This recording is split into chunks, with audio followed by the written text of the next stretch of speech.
Have you ever bought something from a street vendor, paid a handyman in cash, or maybe even downloaded a movie from a not-so-official website? If you have, you've dipped your toes into a massive hidden world that operates right under our noses. This is the shadow economy.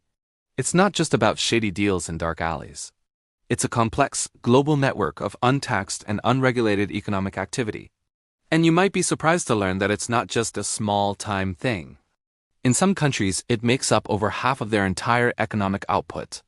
It's the invisible force that's shaping our world in ways we rarely see, influencing everything from the price of your morning coffee to national policies. So what exactly is the shadow economy? Think of it as all the economic transactions that are deliberately hidden from government authorities. This includes a huge range of activities. On one end, you have informal labor, like that cash-in-hand babysitting job or the freelance graphic designer who doesn't declare all their income. Then there are the unregistered businesses, like a food stall that operates without a license. And of course, at the far end of the spectrum, you have illegal activities like drug trafficking and smuggling. The one thing they all have in common is that they fly under the radar of taxes, regulations, and official statistics. It's also known by many other names: the black market, the informal sector, the underground economy. No matter what you call it, its scale is staggering. We're talking trillions of dollars globally. To really grasp this, let's look at some examples. In many developing nations, the informal sector is the backbone of the economy. Think of the bustling street markets in cities like Bangkok or Mexico City. Millions of people make their living there, selling food, crafts, and clothing. They're entrepreneurs, working hard to support their families. For them, the formal economy, with its high taxes and complex bureaucracy, is often inaccessible. The shadow economy provides a vital lifeline, offering jobs and opportunities where the official system fails. However, this comes at a cost. Workers in the informal sector often lack social protections like health insurance, pensions, and unemployment benefits. They're vulnerable to exploitation and have little legal recourse if things go wrong. But it's not just a phenomenon in developing countries. Far from it. In highly developed nations like the United States and across Europe, the shadow economy is thriving, just in different ways. Here, it might look like undeclared work in construction, home repairs, or personal services. It's the under-the-table payments that save both the employer and the employee from paying taxes and social security contributions. The rise of the gig economy has also blurred the lines. While many platforms are legitimate, they've created new avenues for undeclared income. There's also the trade in counterfeit goods, fake designer bags, watches, and electronics, which is a multi-billion-dollar industry in itself, undercutting legitimate businesses and often funding more sinister criminal networks. So why do so many people and businesses operate in the shadows? The reasons are as varied as the activities themselves. High taxes are a major driver. When tax rates are perceived as too burdensome, the incentive to avoid them grows. Overly complex regulations and red tape are another huge factor.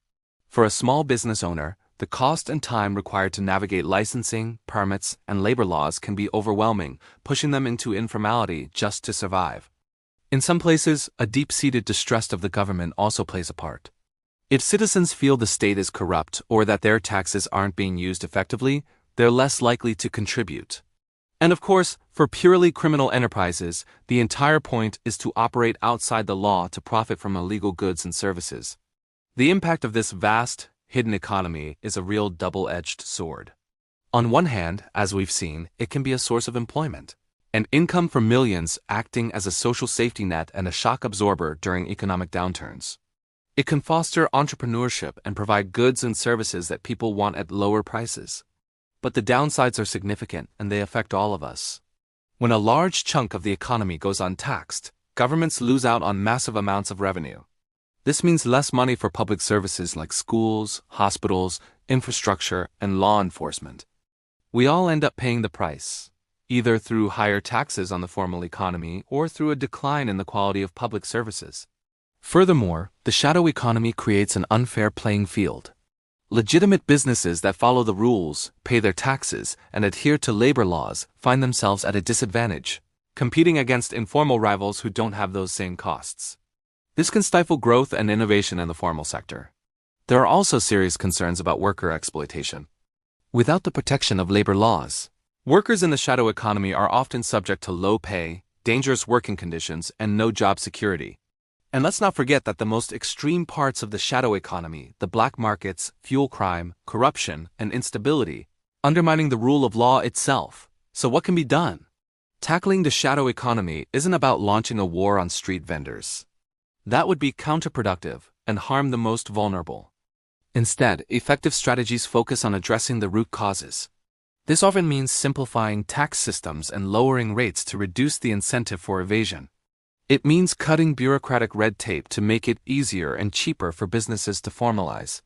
Governments can also work to build trust by increasing transparency and showing citizens that their tax money is being spent wisely. Providing pathways to formalization with clear benefits like access to credit, legal protection, and social security can encourage informal businesses to step out of the shadows. Technology is also becoming a powerful tool in this fight. The shift towards digital payments and electronic invoicing makes transactions more traceable, leaving less room for undeclared cash deals. Countries like Sweden have seen their shadow economies shrink as they move closer to becoming a cashless society. Biometric identification systems can help ensure social benefits go to the right people and prevent fraud. However, it's a delicate balance. Too much surveillance can feel intrusive and push people further underground. The goal should be to make participation in the formal economy more attractive, not to punish those in the informal one. The shadow economy is an incredibly complex and fascinating part of our global system. It's a reflection of human ingenuity, resilience, and our constant negotiation with rules and authority. It's born from a mix of necessity, opportunity, and defiance.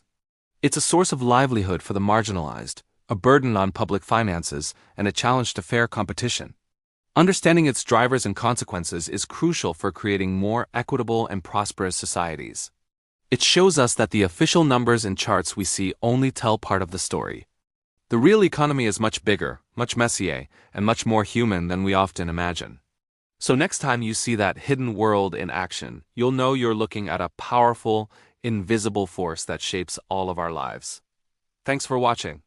If you found this dive into the world's hidden economies interesting, don't forget to hit that like button and subscribe for more deep dives into the forces that shape our world. See you in the next one.